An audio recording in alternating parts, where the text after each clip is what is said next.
Tell us a little about your history, where you come from. Well, I was born in a little barrio in South Montebello called Simons. It was a brickyard where all the immigrants from Guanajuato and Zacatecas and Jalisco came to work, escaping the revolution in Mexico, and that's where I grew up. It was a little neighborhood that was all Mexican. Everybody spoke Spanish. We were all literally like one family. We were related in one way or another, and we were poor, but we didn't know we were poor. We got fed and loved and clothed, and it was a lovely childhood that I recall to this day. That has really inspired me more than I thought it would. That when you're a child, you just live day to day and you don't think about it. It's not till you're getting old and you look back and you think about what you took from that experience. Now, do you sometimes speak to that little girl? Oh yes. I have a picture of myself when I was a flower girl in a wedding. And the picture faces me, and I sit there, and I'm a widow, and I contemplate all the pictures and look back, and I look at her, and like she's someone else, and I tell her, you did okay. You married the men you love, and you raised 3 wonderful, loving children. And that's been my life, and now I have my grandchildren, and that little girl did okay. And I congratulate her. Now, I know your daughters all went to college. Yes. What was your educational experience? My educational experience was, I graduated from high school. I started going to East LA College, but I was impatient. I wanted to work and make money. And so I left after a semester or so, but because of my bilingualism, because of our parents' insistence, especially my father, that we learn Spanish, and that I did, we weren't allowed to speak English around the home, only Spanish. And so he said, someday you will thank me that you're bilingual, that you speak 2 languages. And so I remembered that, and out of high school, my father was taking a trip to Mexico, and he needed to have a smallpox shot, and he went to the health department. And he had a hard time because he never did learn much English. He was too busy working.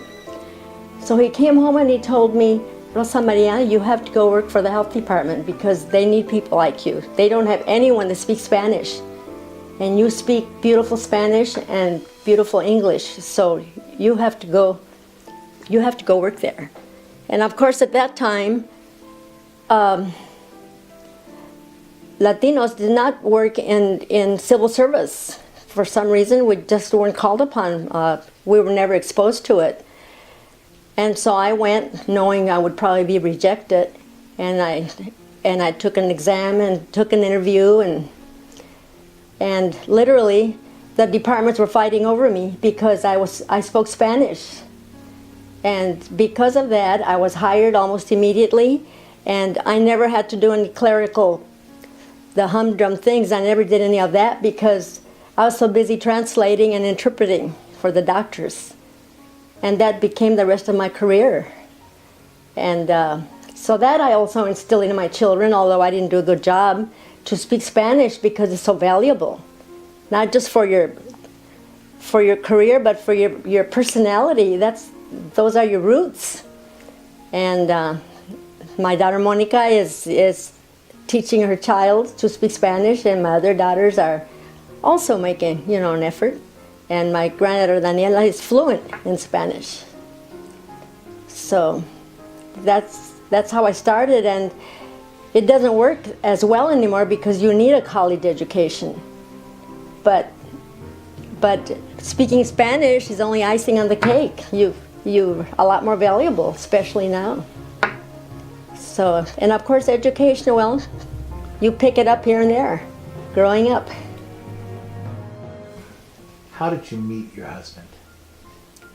Well, that's another blessing. I met him in the health department, and he had we had so much in common. He had also been raised by parents from Mexico and the same upbringing. And as a child, he contracted tuberculosis, and he spent several years in Olive being treated for tuberculosis. And the exposure of being around doctors and taking an interest in the disease and reading up on it. When he was released at the age of 17 or 18, he was given rehabilitation training and became an X-ray technician. Then after that, because of his experience, he climbed up the ladder and became a department head. So that's how we met and got married and raised 3 wonderful children.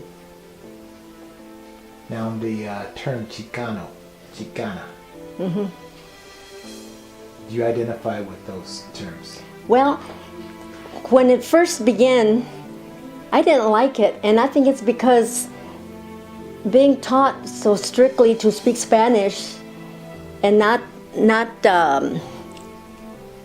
what's the word I'm trying to think of? Correct words in the Spanish language. And Chicana was not in any dictionary, and it wasn't a word in the Spanish language, and I think that sort of contradicted my upbringing with, if my father would have heard that word, he probably wouldn't have liked it either. But then I started thinking, this word was created by us.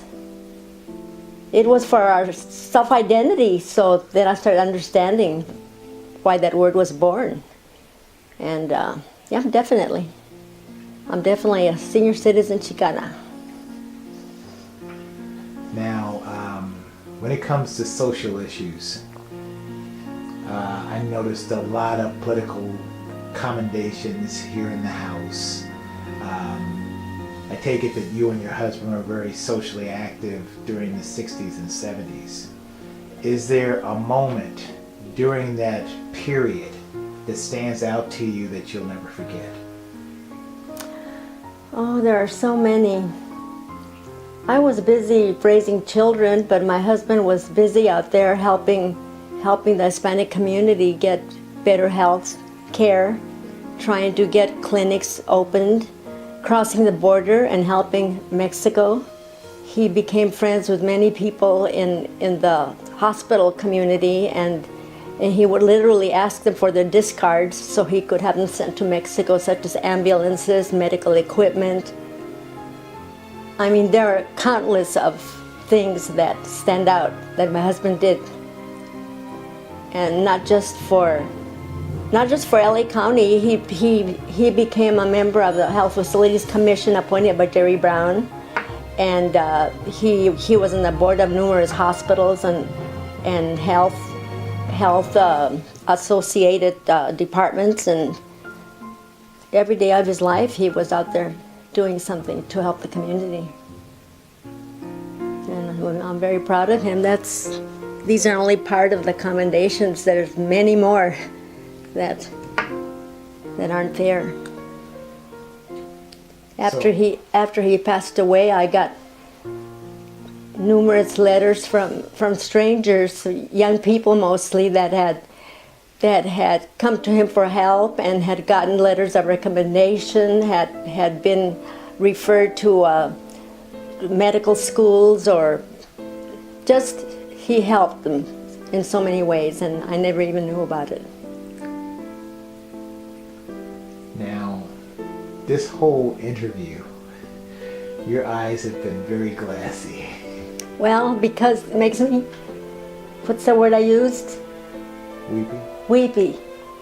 Makes me weepy. You get more sentimental as you get older. And of course the losses you've had and make you all the more sentimental. Because you remember them with joy and sadness and appreciation and combination of everything.